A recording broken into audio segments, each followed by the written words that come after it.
Okay, King's Echo class preview is out. We got the look at this. I haven't seen it yet. I'm recording this on stream, so you probably see a chat on screen there. That's what that is. Anyway, so it's coming out on October 10th. I begin the journey based on the King Ultimate himself. That's today, but I thought the class is coming out next week. Maybe part of the farm is today, and then next part is next week. If you're at least level 80 and you complete the Rumbling of Cold Thunder Saga, find Victoria in Terminal Temple and complete a series of quests in order to obtain Alton's armor, crown, sword, and mace. Upon acquiring them all, while maybe learning a little bit about the king along the way, you'll unlock the class. Some requirements include level 80 completion of the Cold Thunder Saga, rank 10 in Good and Sword Haven, and the Libertation Armor. So, yeah. I don't know where that armor is, Alden's armor is, but there you go. All the requirements, you probably get some of those. I don't think I'm ranked 10 in Sword Hate. I might be ranked 10. I don't think I am. I'll have to check that. But I have the Cold Thunder at least finished, so that's good. I think that's a long saga too if you haven't done that, so get cracking on that one. Anyway, King's Echo details. Simply put, the King Ultimate class, a magical based damage dealer that can also take a number of hits. The skills incorporate his sword, mace, lightning barrier, and even dragon. The gameplay revolving around spending your mana to either charge up the sword for more damage or activate your barrier to protect against damage. Recommended wizard enhancement stat model is Powercaster.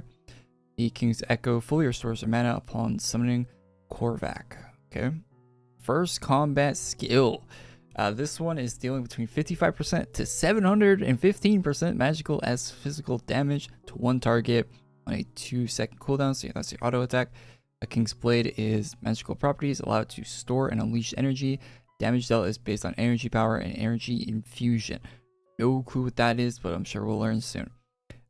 Well, it may seem like a standard auto attack. Once charged up, it becomes one of your highest damaging skills. So one of your highest damaging skills is on a 2.5 second cool. What? Okay. Libertation Mace. This is a one target, 250% damage, medium range, on a 3-second cooldown. Only half a second longer than your auto. The mace will be liberated. That liberated the weak from their oppressors. Deals damage based on your spell power, applies a sensor, reducing your target. Did I read that? Whatever. Okay.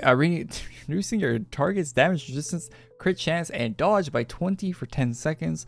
Royal Resolve is active, applies overthrown, reducing your target's outgoing damage by 8% for 10 seconds, stacking up to 4. Okay, so you got your little buffs and debuffs there on that skill. Bolt of Authority. So rank 2. It is one target as well with 110% damage, infinite range. That's nice. On a 3-second cooldown with 25 mana cost. So most of my costs 0 on the last one, 0 on the other one as well.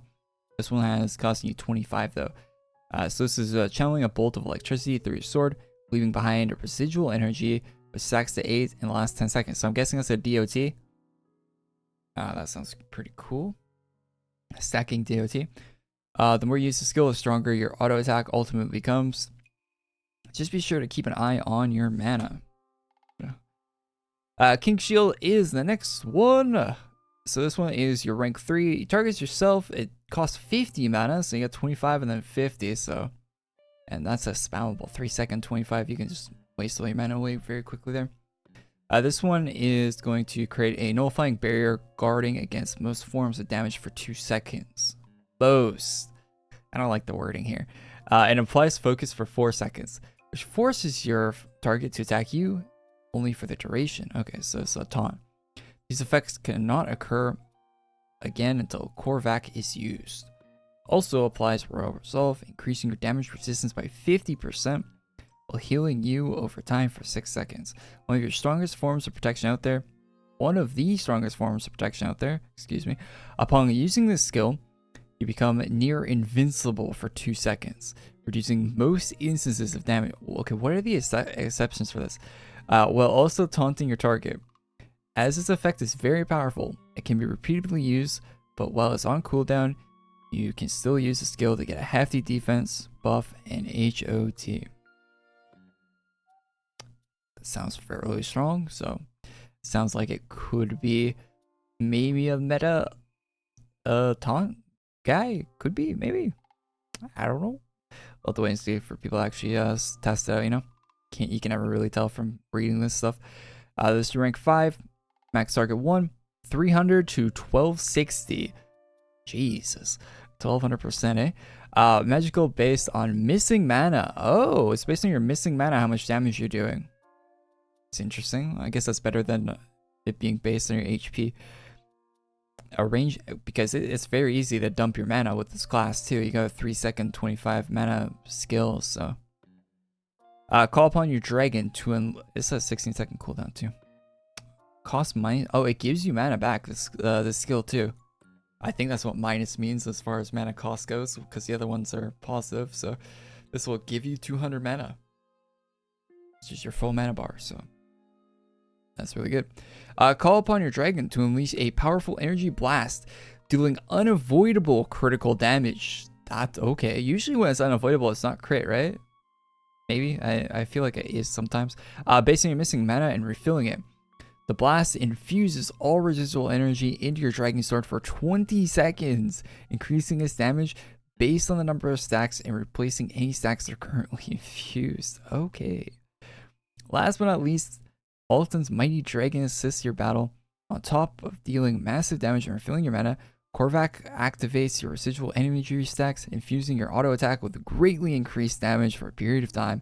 Additionally, using Korvac causes your next use of King's Shield to apply its invulnerability and focus effects. Yeah, that's a really cool sounding 5 skill. And yeah, all these skills sound really nice. So passives, endurance by 200%, physical resistance by 20. That's really good for survivability. Haste and crit by 25 on the other rank 4. And the rank 10 is a mana cost reduction of 20%. Hit chance, outgoing damage, and healing power increased by 10. Very good. Definitely want to get rank 10 on this one. So all these skills look pretty interesting. None of them seem that annoying or anything like that, like we saw last year with martial artist. That was I think that was the class from last year, because they have a martial artist birthday class thing here. So I imagine those last years, and that one was kind of annoying to use, especially when they first released it. And then they kind of just ruined it forever. Like, I think the consensus is they kind of just ruined the class completely when they fixed it. Like, I don't think anyone ever uses that class now. I have never seen a room with a person using martial artists in it since last year. So, but this one, maybe it'll stick around. Seems maybe decently easy to obtain as well, with the requirements being just doing the saga, getting rank 10 in 2 factions, and some, I don't know if this is an armor drop or merge shop or what that is. This might be hard to get. I don't know about that one, but I'll look into that. Maybe make a video about how to get the requirements for this when the class is actually in the game and released. But yeah, this seems alright. Seems cool. I think it's the class you kind of have to see and try to get a full feel for it. Looking at this, but most classes are like that, I feel, at least for me. But getting your mana back on the 5 skill is really nice, because the other ones are burning mana. And you kind of have to do like a check to see where your mana is at before you use the skill, because it does a lot more if you have low mana when you use it. So you got to be a bit mindful of what's going on when you're actually using the class, which is good. But it's not punishing you really for not doing that. It's just, well, other than less damage, I guess. But you're not going to like die if you aren't paying attention, which is good. So I like that. Anyway, so yeah, that's my thoughts on reading the preview here. Looks all right.